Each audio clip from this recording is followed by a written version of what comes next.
વાત તો એ હતી કે ફિલ્મના ડાયરેક્ટર હું એક નથી, ડાયરેક્ટર અમે બે છીએ.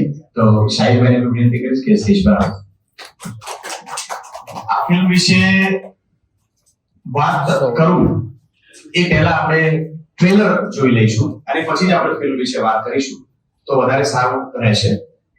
ખાસ અમારી ઓળખાણ આપી એટલે આપણે જરૂર છે કે મીડિયા માટે પણ અમે નવા છીએ અને માર્કેટિંગ એઝ અ ડિરેક્ટર અમે નવા છીએ એટલે અમારી ઓળખાણ આપવી જરૂરી છે. હું છું બ્રિજેશ બૌદ્ધ અને મારા મિત્ર શાહિદ અલી. એક નાના એવા વર્કશોપ થી અમારી આ જર્ની શરૂ થઈ હતી ફિલ્મની અને વર્કશોપ પછી મેં નક્કી કર્યું કે આ એક શોર્ટ ફિલ્મ લખીશું. શોર્ટ ફિલ્મ લખતા લખતા એવું લાગ્યું કે આને વેબ સિરીઝ તરીકે ડેવલપ કરવી જોઈએ એટલે અમે વેબ સિરીઝ કરવાનું વિચાર્યું. અને વેબ સિરીઝમાં કન્ટેન્ટ થોડું ઓછું તસ્કરીમાં કોઈને કંઈ ખબર નથી. સુસાઇડ છે કે મર્ડર એ તો તપાસ કર્યા પછી જે કંઈ પણ હશે તમને જણાવીશ. શું નામ તારું? અવિનાશ. છોકરીઓ લગાવે લિપસ્ટિક આવે. આપણે આજે રાત્રે જે કામ નક્કી કર્યું એ બધાય દેવું ને. ફિલ્મના કલાકારોને સ્ટેજ પર આમંત્રિત કરીશ.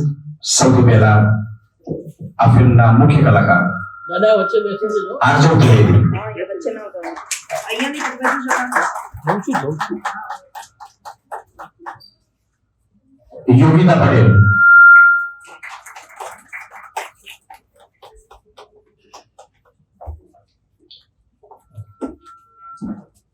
વરિષ્ઠ કલાકાર શ્રી જીતેન્દ્ર ઠાકર, કોઈ કઈ પણ પ્રશ્નો કરવા કરી શકો અને આપ સૌને હું વધારે ઓળખાણ આપીશ. ફિલ્મના પ્રોડ્યુસર શ્રી સાહિલ પટેલ અને વિશાલ પ્રજાપતિ. Please sir.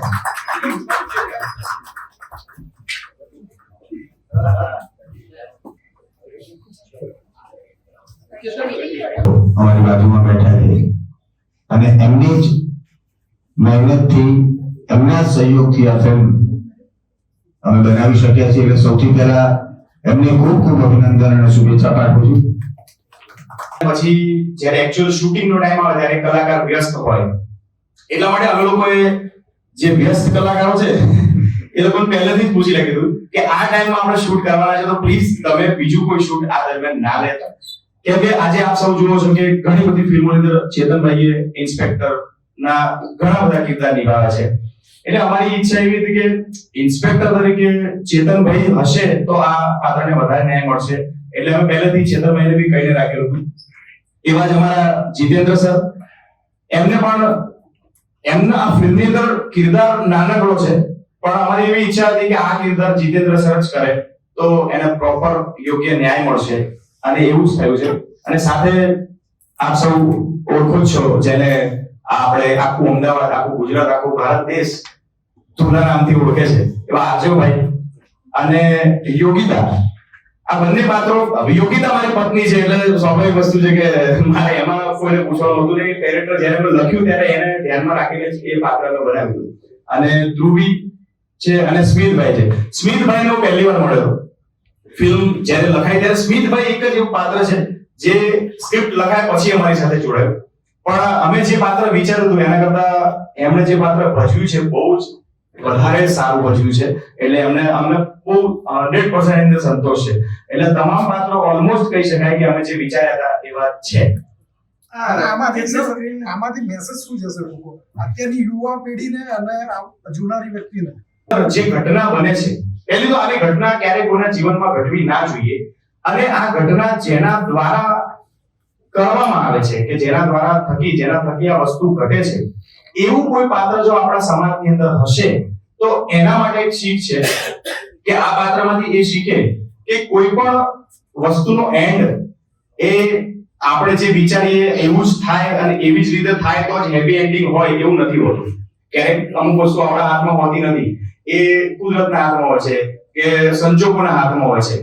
તો એવું એક વ્યક્તિ છે, એવા એક નેમ તો 2-3 વ્યક્તિ એવા છે ફિલ્મની અંદર કે જે એવું વિચારે છે કે અમે જેવું વિચારીએ એવું થવું જોઈએ. આવું વિચારતા લોકો માટે ખાસ મેસેજ છે કે બધું આપણા વિચારેલું થતું નથી. ક્યારેક સમય અને સંજોગો પણ બધું કરી જતા હોય છે. પ્રશ્ન એકદમ બહુ ઉત્તમ છે અને ગોળવાળી વાત હજુ મક્કમ છે. રહી વાત બ્રિજેશ સાહિબભાઈ બહુ જૂના મિત્રો છે. અમે નાટકના કલાકારો છીએ, સાથે જોડાયેલા છીએ. પણ હું કલાકાર તરીકે એવું માનું છું કે જો નવી જનરેશનને, જે નવું યુથ હોય કે નવા મેકર્સ હોય, એમને એસ્ટાબ્લિશ એક્ટરો સપોર્ટ નહીં કરે તો કોણ કરશે? આપણી પહેલી જવાબદારી છે કે નવા સુભાષભાઈ ના બને જો સુભાષભાઈને કોઈ મોકો જ ના મળે. સુભાષભાઈ પહેલી વાર કોઈ ફિલ્મ લઈને ગયા, પૂછે કે તમે શું કર્યું તો બતાવો, તો સુભાષભાઈ કેવું રીતે સુભાષભાઈ બને? તો આપણે આપણા ગુજરાતના આપણા જે કલાકારો છે, જે ટેલેન્ટ છે, એને ક્યાંક ને ક્યાંક કલાકાર તરીકે તક આપવી પડશે અને ક્યાંક ને ક્યાંક કલાકાર તરીકે એમના પડખે ઉભા રહેવું પડશે. એવું હું ને આજે ચોક્કસપણે માનીએ છીએ. અને એટલે તમે જોશો કે હું તો બહુ બધી ફિલ્મો કરતો હોઉં. ઘણા લોકો પ્રશ્ન પૂછે છે તમે આટલી બધી ફિલ્મો કેમ કરો છો? તો દરેકના ટેલેન્ટને તક મળવી જોઈએ, હું 100% માનું છું. મારામાં જેટલું ટેલેન્ટ છે એટલો સાથ અને સહકાર આપવાનો પ્રયત્ન કરીએ છીએ. બીજો જે મુદ્દો હતો પૈસા સારા જ આપ્યા છે, 100% સારા પૈસા આપ્યા છે. મિત્રતાનો દુરુપયોગ નથી થતો. જનરલી ઉપયોગ નથી થતો, દુરુપયોગ થતો હોય છે. પણ અમારા ડિરેક્ટર, રાઇટર અને પ્રોડ્યુસર સાહેબ અમે બહુ દિલથી ફિલ્મ બનાવી છે. કોઈ વખત એવું નથી કીધું કે અહીંયા આટલું કરો કે તેમ કરો. અને એક સારી ફિલ્મ બનાવવા માટે જે જોઈએ એ બધું જ એમણે પૂરું પાડ્યું છે. એટલે થેન્ક યુ સો મચ. પણ હા, એક્ટર તરીકે એવું કદાચ થઈ શકે કે હું એવો પ્રયત્ન કરું કે એવું કોઈ બીજું પાત્ર બનવાય જેના કારણે એ નામની સાથે બીજા નામ. એક્શન. તો આવું હું પહેલી વાર બોલ્યો એટલે એની મજા હતી મારા માટે. અને મને એવી આશા છે કે હું તમને નવી નવી ફિલ્મો આપતો રહીશ અને અલગ અલગ વિષયો પર ફિલ્મો આપતો રહીશ. એટલે એક તમને પ્રોમિસ પણ કરું છું કે બ્રિજેશ બૌદ્ધ અને શાહિદ અલી આ નામને તમને ભૂલવા નહીં દઈએ. વારંવાર તમને બોલાવીશ છું અને આ લોકો એ મને એવું બિલકુલ ફીલ નથી થવા દીધું કે હું નવો છું. હું છું ધ્રુવી છે, અમે લોકો જસ્ટ હમણાં જ ભણીને પાસ આઉટ થયા છે થિયેટર કરીને. અને આજવભાઈ છે, ચેતન સર છે, બધા સાથે બહુ જ મજા પડી. ફિલ્મની વાર્તા હોય એ વાર્તાના મુખ્ય પાત્રો, એ પાત્રો આખી વાર્તાને લોકો સુધી પહોંચાડતા હોય છે. અને હું એવું માનું છું કે એ પાત્ર જ્યારે મને વિજયસે વાત કરી કે ઇન્સ્પેક્ટર વાળું કેરેક્ટર છે તમે સર પરફોર્મ કરો, એટલે મેં કીધું હા 100%. ઘણી વાર થતું હોય કે લોકો એવું કહેતા હોય કે બહુ બધા ઇન્સ્પેક્ટરના રોલ કરશો તમે તો મોનોટોનસ થઈ જશો. હું એવું માનું છું કે એવું કંઈ હોતું નથી સાહેબ. જેની બીક લાગવા માટે એને અભિનય ના કરવો જોઈએ. પણ દરેકમાં સ્ટોરી તો અલગ હોય. હા, એટલે જ કે દરેક પાત્ર અલગ હોય, દરેક કેરેક્ટર અલગ હોય અને દરેક કેરેક્ટર પોતે જ્યારે તમે પહેલી વાર સ્ક્રિપ્ટ વાંચો છો ને ત્યારે તમને અપીલ કરે છે કે આ કેવી રીતે ભજવાશે. એટલે હું એવું 100% માનું છું કે વાર્તાની અંદર રહેલું પાત્ર એ એક્ટરને તૈયાર કરતું હોય છે પાત્ર ભજવવા માટે. એક્ટર તો પછી પોતાની મહેનતથી કામ કરતો હોય છે. અને ખૂબ મજા આવી. અને મૂળ વાર્તાના મુખ્ય પાત્રમાં હોવાથી વાર્તાનો પ્રવાહ કે ઇન્વેસ્ટિગેશનનો આખો પ્રવાહ જેના ખભા પર હોય એવું એક પાત્ર હતું. અને મારી જવાબદારી હતી કે એ જેટલું પણ છે એટલે હું નિષ્ઠાપૂર્વક નિભાવું અને ફિલ્મ જોનારાને ફિલ્મ જોતા પકડી રાખે એવું કામ કરવાનું હતું. એટલે મને લાગ્યું કે આ ચેલેન્જીસ છે મારે સ્વીકારવું જોઈએ. એમને પૈસા આપ્યા અને 3 દિવસ પછી એમને ઓડિશન ચાલુ કર્યું. એના પછી ફિલ્મ ક્યારે ઉભી રહી? બાકી મારા 5 રેકોર્ડ બહુ ખરાબ છે. 5 વર્ષ સુધી મેં ખાલી પૈસા જ આપ્યા છે. મૂવી આજ સુધી લો શૂટ બી ચાલુ થઈ ગયું. આ ક્વેશ્ચન જયારે અમે લોકો વાત કરતા હોય ઘણી વખત આ ક્વેશ્ચન આવે છે તમે તો આન્સર આપે તો પબ્લિક માનતું જ નથી કે 5 મિનિટમાં ડિસિઝન કેમ લેવાય. મહિનામાં તમારી ફિલ્મ રેડી હશે અને આપણે 6ઠા જ મહિના ફિલ્મ સ્ક્રીન પર નાખીશું. ને વાદો મેં પૂરો કર્યો.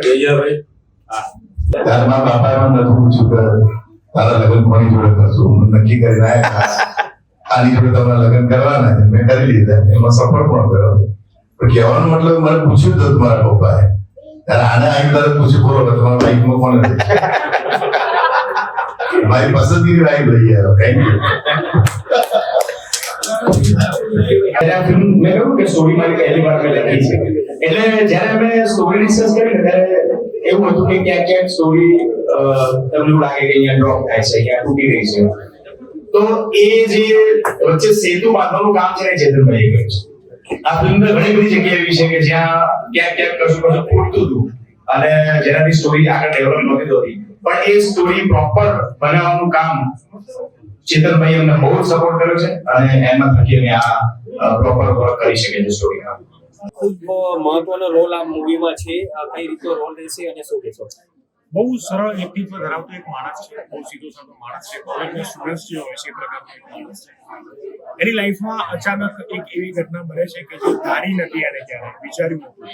એ પ્રકારની ધારણા વિરુદ્ધની ઘટના તમારા જીવનમાં જ્યારે બને ત્યારે તમે કેવી રીતે જીવનને આગળ વધારો છો એવું જીવન જીવતો અને એ પ્રકારની વાર્તામાં ભાગ ભજવતું પાત્ર એટલે આ મારું પાત્ર બ્લેક પટેલની અંદર તમને જોવા મળશે 13મી ફેબ્રુઆરીએ જોવાનું.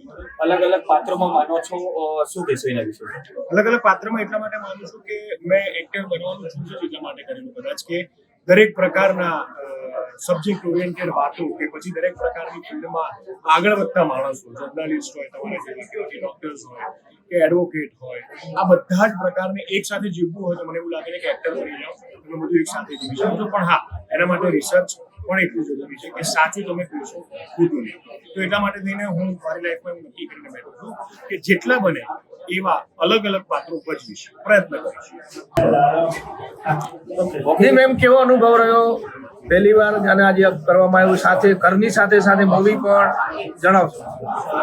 અનુભવ તો બહુ જ સરસ રહ્યો, પણ અનુભવની સાથે સાથે એક બહુ જ મોટી જવાબદારી હતી કે પોતાનું પ્રોડક્શન હાઉસ હોય, હસબન્ડ ડિરેક્ટર હોય, ત્યારે અનુભવ લેવા જઈએ કે જવાબદારી સાચે એ બેની વચ્ચે થોડી હરીફાઈ ચાલતી હોય છે.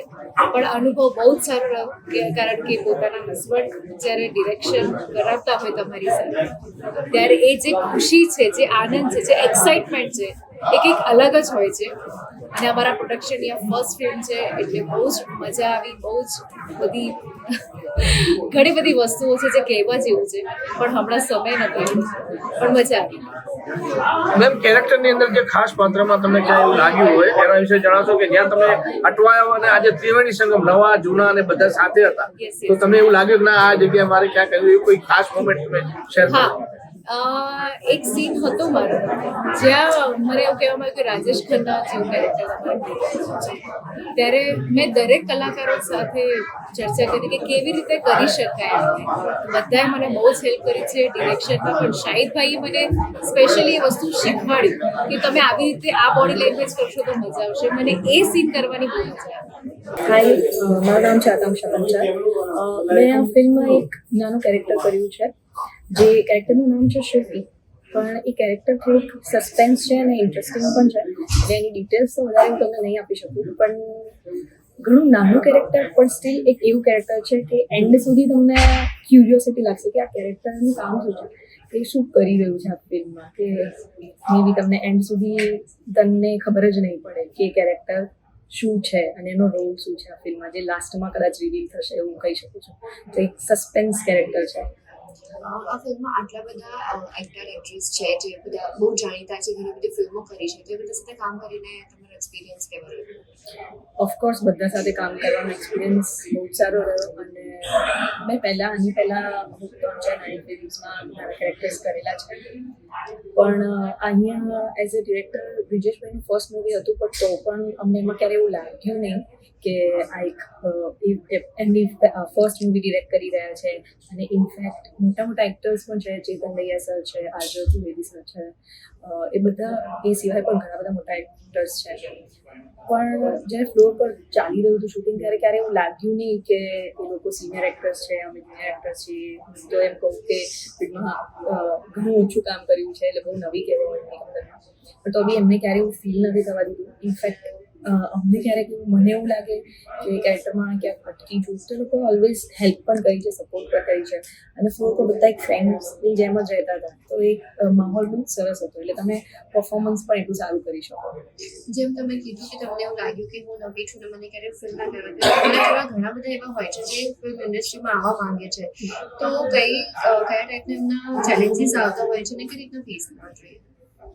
મોસ્ટલી એવું માની શકું કે ચેલેન્જીસ તો કેરેક્ટર એ લોકોને ચૂઝ કરવા અને ઓડિશન ક્રેક કરીને કેરેક્ટર્સ એ લોકો એમને કેવી રીતે મળી શકે કામ એના પર બહુ પહેલાં ફોકસ કરવું જોઈએ. એક વખત પહેલાં એમની એક્ટિંગ એબિલિટીઝ અને એમની સ્કિલ્સ થોડી ઇમ્પ્રૂવ કરીને દેન એ લોકોએ ઓડિશન્સ આપવા જોઈએ.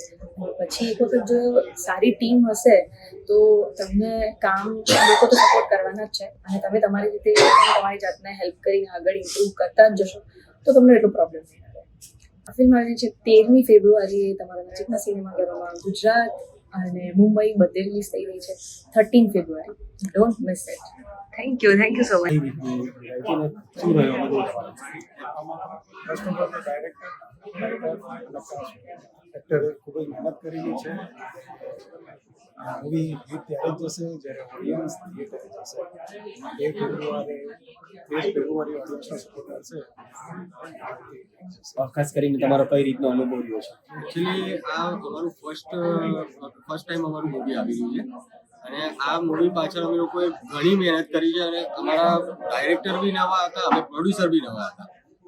એટલે અમે લોકોએ વધારેમાં વધારે કાસ્ટ અમે લોકોએ નવી જ કાસ્ટને ટ્રાય કર્યો છે જેથી એ લોકોને નવો ચાન્સ મળે. અને અમારી લોકોની ઈચ્છા એવી છે કે અમે લોકો નવા છીએ, ડાયરેક્ટર નવા છે, તો આ નવા જે કલાકારો છે એ લોકોને બી એક સ્ટાર્ટઅપ મળી રહે કે અમારા ફિલ્મ થ્રુ એ લોકો આગળ વધ્યા. અને એ લોકો જોડે બી કામ કરવામાં એટલી જ મજા આવી છે કારણ કે એ લોકો બી નવા હતા અને અમે બી નવા હતા. એટલે એ લોકોએ બહુ સારો સપોર્ટ કર્યો અને બહુ સારી રીતે એ લોકોએ કામ કર્યું. Okay, thank you so much. Hi, my name is Riya Raval.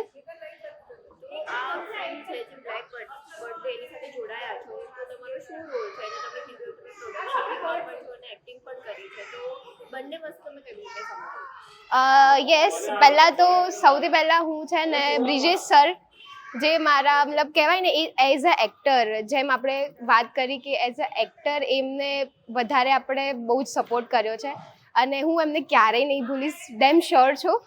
અને ફર્સ્ટ ઓફ ઓલ હું ઓડિશન એઝ એક્ટર હું જોઈન થઈ હતી અને પછી એમને મને હવે કઈ રીતે થયું એ નથી ખબર, બસ પ્રોડક્શનમાં બી હું એડ થઈ ગઈ છું અને એઝ અ માર્કેટિંગ ટીમ કે વોટ એવર જે બી કંઈ બી કામ હોય પ્રોડક્શન રિલેટેડ એ બી હું કરું છું. અને એમને એક્ટિંગમાં બી મને બહુ જ બધું સારું એવું નોલેજ આપ્યું છે કે રિયા આવી રીતે કરાય, આવી રીતે કરાય. અને ડેફિનેટલી મારો આ મૂવીમાં જે તમે ક્વેશ્ચન કરી રહ્યા છો એ જ મારો રોલ છે. એઝ અ હું રિપોર્ટર આ મૂવીમાં જોઈન છું. સો યા આઈ એમ સો એક્સાઇટેડ કેમ કે મારી ફર્સ્ટ મૂવી છે અને જે થિયેટરમાં રિલીઝ થવા જઈ રહી છે. ફ્યુચરમાં તમે શું વિચારો છો? તમારા પ્રોડક્શનમાં લાઈનમાં જવું છે કે પછી એક્ટિંગ લાઈનમાં જવું છે? કારણ કે બંને સાથે સંભાળવું અઘરું છે. હા, એ તો છે કે બંને સાથે સંભાળવું થોડું અઘરું પણ છે, પણ મને એવું છે કે પહેલાં હું એક્ટિંગ ફિલ્ડમાં વધારે એક્ટિંગમાં આગળ વધીશ કેમ કે મારું નાનપણનું સપનું છે કે હું એઝ અ એક્ટર આ ઇન્ડસ્ટ્રીમાં જોઈન થઉં. પણ ડેફિનેટલી મને પ્રોડક્શનમાં એટલો જ ઇન્ટરેસ્ટ છે જેટલો એક્ટિંગમાં છે, તો મને બંને સાથે કામ કરવાનું છે કે કરવું છે.